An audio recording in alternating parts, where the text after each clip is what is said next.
Hey guys, welcome back to another video. Today we are gonna be reacting to sorry, there we go. Okay, so YouTubers who work controversial jobs now. Alright, let's get into it. From Matt Pat entering U.S. politics after his YouTube retirement, every congressional district has itself a creator-led business, to Filthy Frank re-emerging as a chart-topping singer. My biggest accomplishment, I think, going number 3 on Billboard. Here are 10 YouTubers who work very interesting jobs now. Starting with Matt Pat, whose tearful farewell to YouTube marked the start of a new chapter in his life. On June 10th, 2025, the longtime host of Game Theory took the internet by surprise when he revealed his ambition to protect and support the digital creator ecosystem as a politician. He would start by raising awareness around issues such as online privacy, responsible AI, and child safety. Creators are some of the first people, the first businesses to actually have to confront these issues headfirst on a daily basis. And it's our hope through this Creator Caucus and through the conversations that it's going to inspire that we can help educate legislators on these fast-moving, ever-evolving issues. But those conversations aren't just limited to ethics and privacy, with Matt also calling for economic support for creators. Things like clarification of tax codes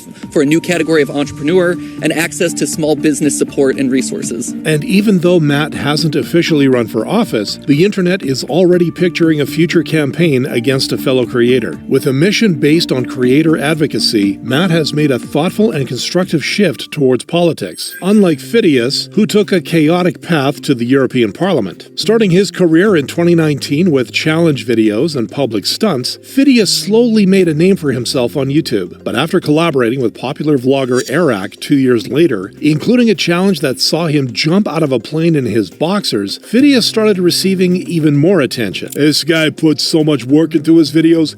Get him to 1 million. With his popularity reaching new heights when he won a Lamborghini from Mr. Beast, Phidias doubled down on his over-the-top content. But things took a turn for the worse when he decided to travel across Japan for free in October 2023. In the challenge, Phidias documented himself sneaking onto public transit by locking himself inside train bathrooms to avoid paying. The whole time in the bathroom.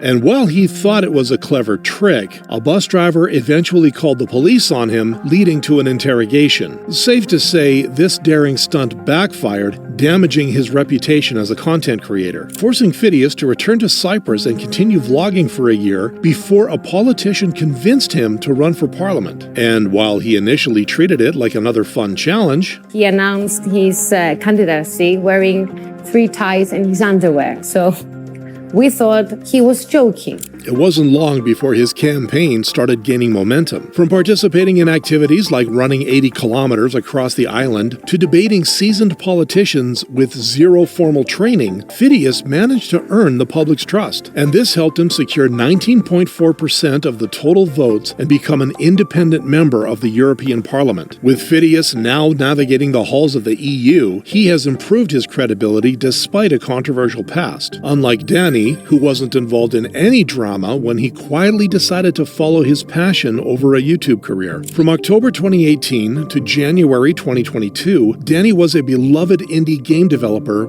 for over 3.5 million subscribers. As his projects gained widespread attention, his videos consistently amassed millions of views and earned him collaborations with prominent names like Mr. Beast. But his popularity would reach its peak in December 2021 when he released Crab Game, a Squid Game parody that was downloaded over 10 million times. Yet, despite this momentum, Danny stopped uploading after this project, hinting at a possible break in his last video. If I update the game, people tell me to stop updating it. If I don't, people tell me to update the game. So for my own mental health and just stress levels, I don't think I will be working much on the game anymore. Initially, this seemed no different from his usual long gaps between uploads, and fans made light of the situation. Danny is like my dad. He gives me 10 minutes of joy and then leaves for 1 year. But with no official updates over the next 2 years, the internet started speculating about his well-being. Eventually, an older clip of Danny talking about Carlson, a 3D game he had been developing since 2020, resurfaced on the internet. The pressure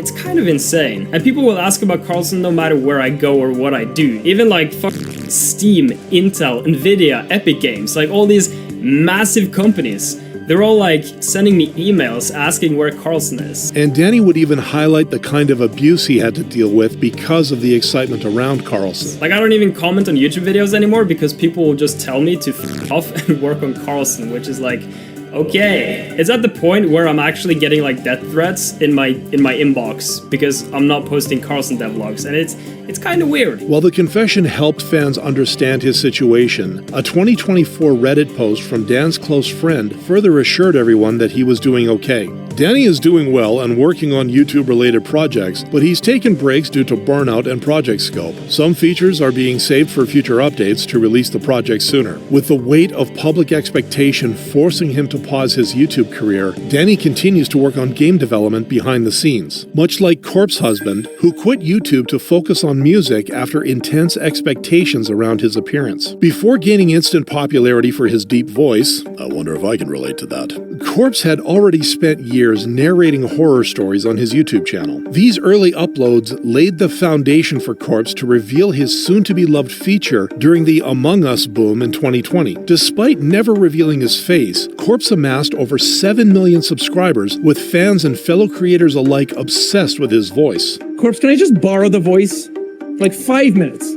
What would you do with it? I don't know, like call my dad or something. But while his voice propelled him to online stardom, it also invited speculation over his physical appearance, leading to an alleged doxing incident in 2021, after which his fans rushed to support him. Whether this is him or not, I can say he has a beautiful personality which makes him a beautiful person. Despite the support, Corpse felt the pressure, admitting that he had even more reason to remain faceless now. I feel like I have to be really, really careful again. I feel like I would be happier in a world where I could be myself openly and not worry about like hiding from everybody. But I do think it's also the best decision for me because I don't think I could handle that many people like judging me at once. Eventually, in November 2021, Corpse would stop uploading on his main channel altogether. Instead, he redirected his creative energy into music, a passion he has been nurturing since the age of 12. Since then, his music channel has grown to over 2.8 million subscribers, especially after collaborations with popular artists like Machine Gun Kelly. And even though his last public activity dates back to October 2023, fans continue to wish him well.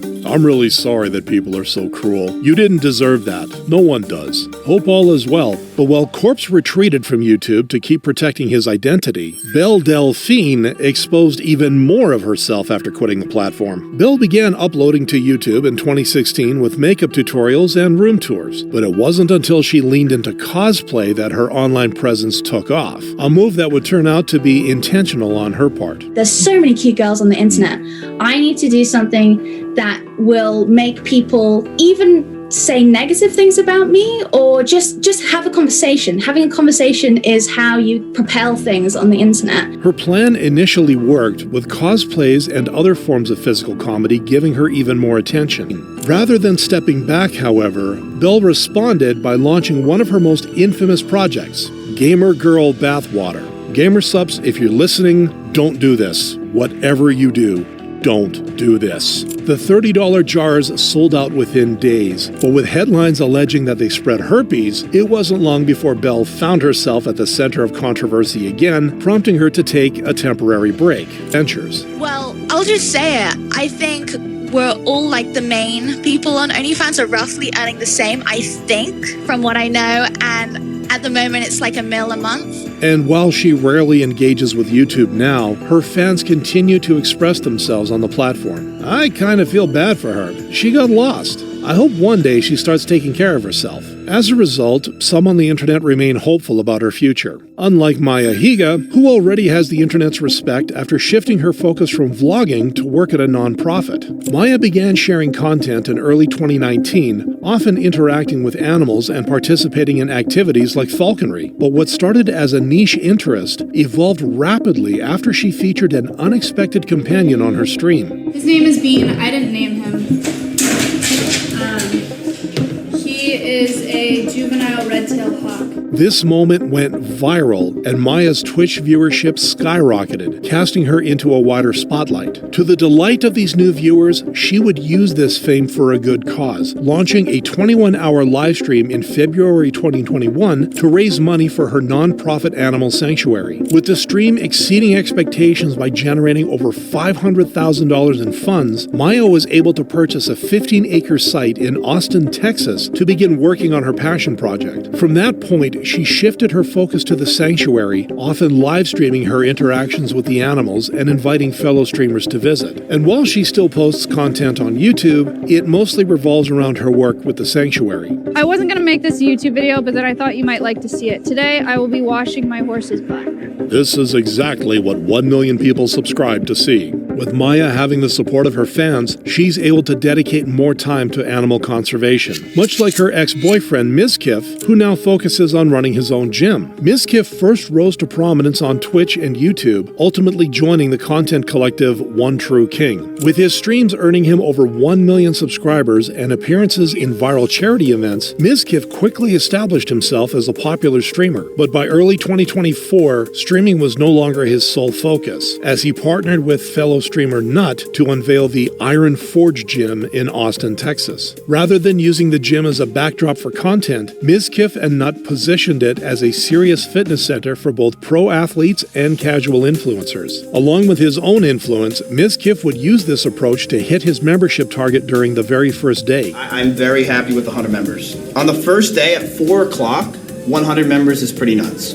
That's as good as I can expect it to be. Leading fans to appreciate this new venture. This is a really good thing that you're doing here. You got the power to make a big impact, which is exactly what Mizkif believed he accomplished a year after opening his gym. What's shown across this first year is that we've created an ecosystem that is not just run by my social media. And that means that the gym now has the potential to continue to grow even without me being here. But while Mizkif is eager to grow his gym's combat sports team, Jake Paul made a combat sport his sole focus after years of vlogging. Even though Jake's YouTube career began at 16 with vlogs and viral challenges, he was soon testing his limits in the boxing world, starting with a first-round TKO win over Deji Olatunji. After transitioning to professional status in January 2020 with a win over fellow YouTuber Anisan Gibb, Jake continued fighting and winning against high-profile opponents, including Nate Robinson, Tyron Woodley, and Anderson Silva. But the real turning point came in November 2024 when Jake faced former undisputed heavyweight champion Mike Tyson. With the bout drawing over 60 million concurrent streams worldwide, Jake not only won by unanimous decision, but also hit the jackpot in the process. I made a lot of money, the most money I've made ever,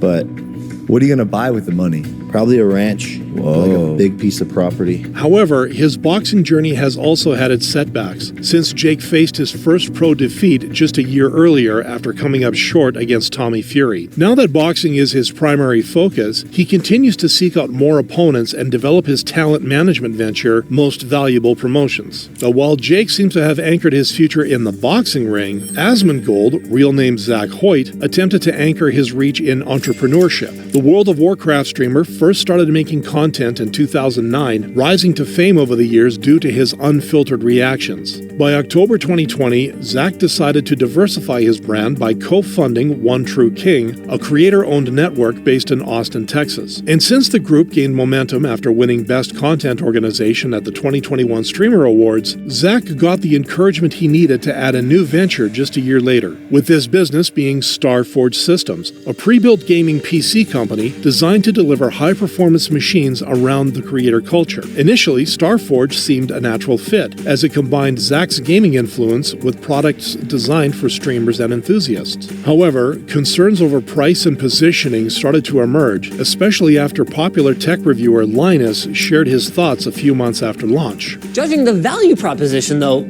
is a little bit more difficult. Obviously, when compared to a DIY system, Starforge gets crushed.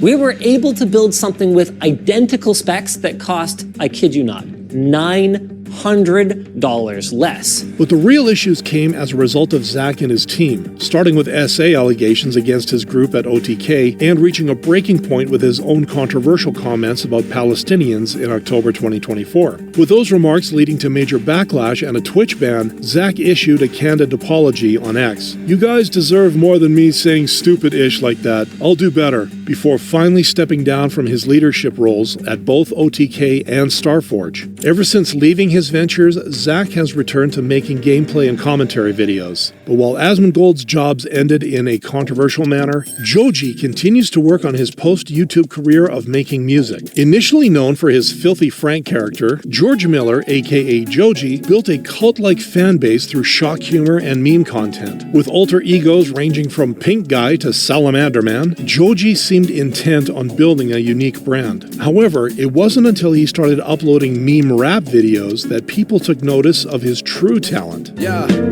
I still while eating top ramen at a faster rate in the bigger quantities it counts as when I'm slurping at this unbelievable pace. I turn the temperature up all the way to sweat up on my face.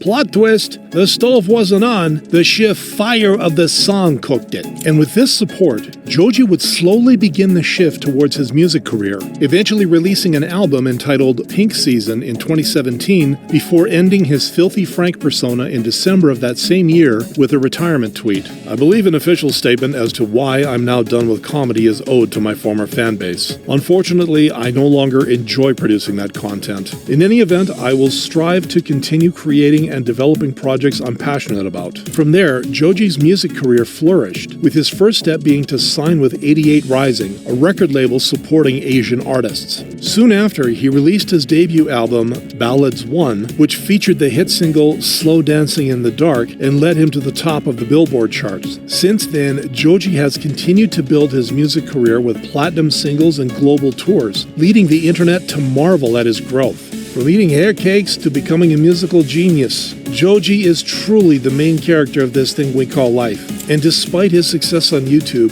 Joji is clear about his most meaningful personal achievement. My biggest accomplishment, I think going number 3 on Billboard. Making him yet another YouTuber who left the platform to follow his passion.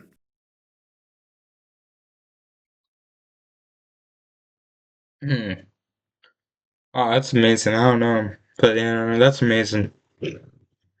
Well, anyway, sorry. Alright, guys. Well, anyway, thank you guys so much for watching. Comment, like, and subscribe. And I will see you guys in the next video. Peace out, homies.